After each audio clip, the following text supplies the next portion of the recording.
අධික තරබාරුකම කාන්තා පිරිමි දෙපාර්ශ්වයටම බොහෝ ලෙඩ රෝග හැදෙන්න හේතු වෙලා තියෙනවා. අන්න ඒ නිසා තමයි බොහෝ දෙනා සිහින් නිරෝගී සිරුරක් ලබා ගන්න උත්සාහ කරන්නේ. ඉතින් මේ ගැන ඔබව දැනුවත් කරන්න Beauty and Life තුලින් ඔබත් සමගින් එකතු වෙලා ඉන්නවා කොළඹ විශ්වවිද්‍යාලයේ දේශීය වෛද්‍ය ආයතනයේ ජ්‍යෙෂ්ඨ කතිකාචාර්ය වෛද්‍ය ආර්.එස්. ජයවර්ධන මහතා.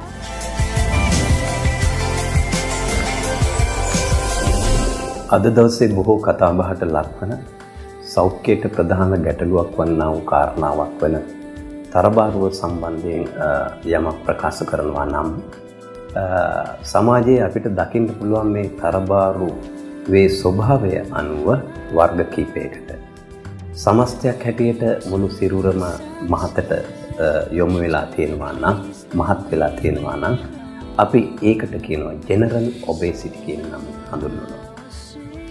ඔබ දකිනවා ඇති සමාජයේ බොහෝ දෙනා විශේෂයෙන් පිරිමි අයගේ උදර ප්‍රදේශය ඉදිරියට නෙරාගෙන ඉන්න තියෙනවා මේ තරබාරු වර්ගීකරණයක් හැටියට හඳුන්වනවා.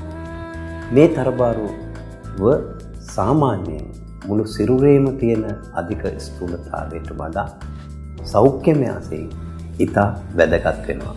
මොකද සමස්ත සිරුරේ තියෙන මේදේ තැන්පත් වීම නිසා ඇතිවන්නා වූ අධික තරබාරුවට වඩා ඔබගේ උදරයේ තැන්පත් වෙන මේද ප්‍රමාණය නිසා ඇතිවෙන්නා වූ මෙම තරබාරුව ශරීරයට දැඩි ලෙස බලපෑම් ඇති කරනු ලබනවා.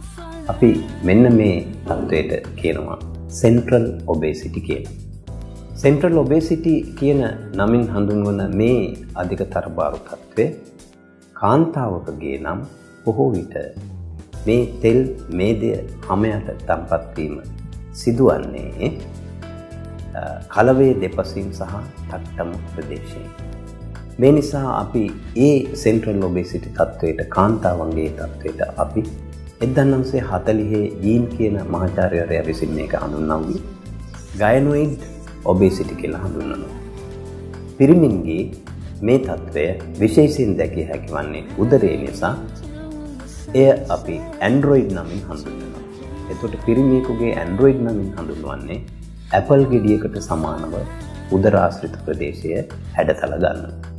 කාන්තාවන්ගේ පෙයාස් හැටියට හැඩතල ගන්නවා. විශේෂයෙන් අවධානය මා යොමු කරන්න කැමති ඔබ සමස්ත සිරුරේ මහත කෙනෙකුට වඩා ඔබ සෙන්ට්‍රල් ඔබේසිටි තත්ත්වයේ සිටිනවා නම් ඔබ මේ පිළිබඳව දැඩි අවධානයක් යොමු කරන්න වෙනවාමයි.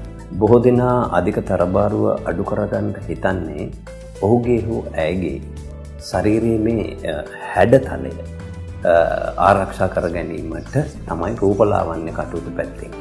නමුත් එතනින් එහාට ගිය වැදගත් දෙයක් සම්බන්ධයෙන් ඔබ කල්පනාකාරී විය යුතුයි. මන්ද මා පෙරදී සඳහන් කරා එක්තරා වැඩසටහනකදී මේ වගේ වැඩසටහනකදී සඳහන් කරා තරබාරුව මනින අගයක් BMI මේ අගය 19 සිට 25 දක්වා රඳා පවත්වාගෙන ඉන්න සාමාන්‍ය මට්ටමේ තියෙනවා.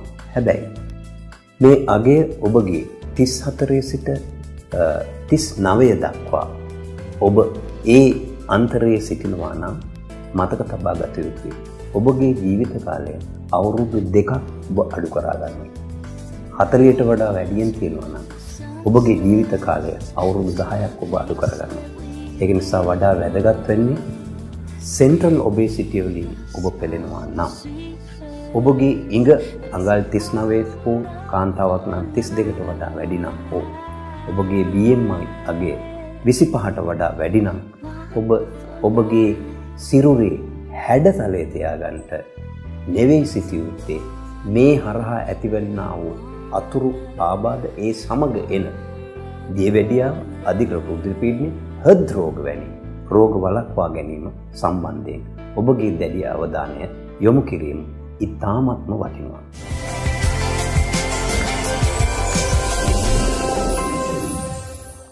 අධික තරබාරුකම අඩු කරගන්න වෙළඳ පොලේ තියෙන උසස් පෝෂණ අතිරේකයක් වන හයිග්‍රීන් ගැන වෛද්‍යතුමාගේ අදහස ඉන්නේ. තරබාරුව අඩු කර ගැනීම සඳහා අපිට උදා වෙන හයි ග්‍රීන් ගැන ඒ සම්බන්ධයෙන් කතා කරොත් මෙම කැප්සූලය තුල ප්‍රධාන වශයෙන් අඩංගු වන්නේ EGCG යන කෙටි නාමයෙන් හඳුන්වන එපිගැලෝකැට්චීන් කියන සංඝටකයයි.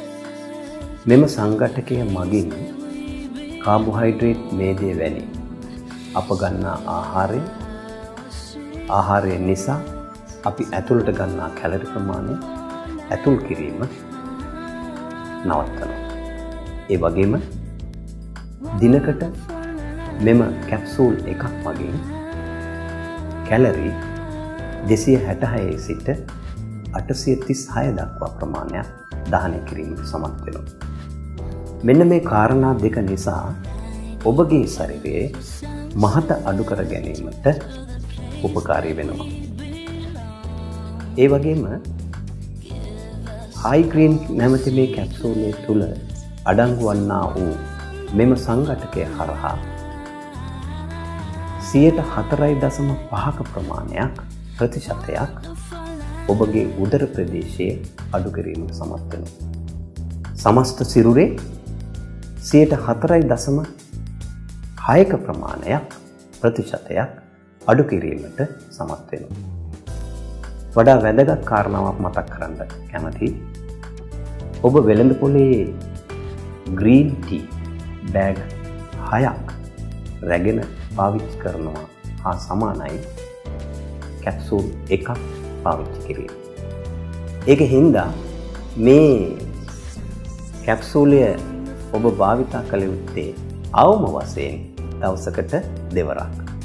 එසේ ඔබ ගත යුත්තේ ප්‍රධාන කෑම වේල් දෙකකට විනාඩි 15කට පෙර ආතුවයි. එසේ නමුත් වඩාත් හොඳ ගුණදායක ප්‍රතිඵල ලබා ගන්නට නම් මෙම කැප්සූලය මාස 3ක්වත් අවම වශයෙන් භාවිතා කිරීමට ඔබට සිද්ධ වෙනවා. එවිට තමයි ඔබට මෙහි ප්‍රතිඵලය ඉතා සාර්ථක ලෙස භුක්ති විඳීමට හැකියාව ලැබෙන්නේ. පරීක්ෂකයන් විසින් ඔප්පු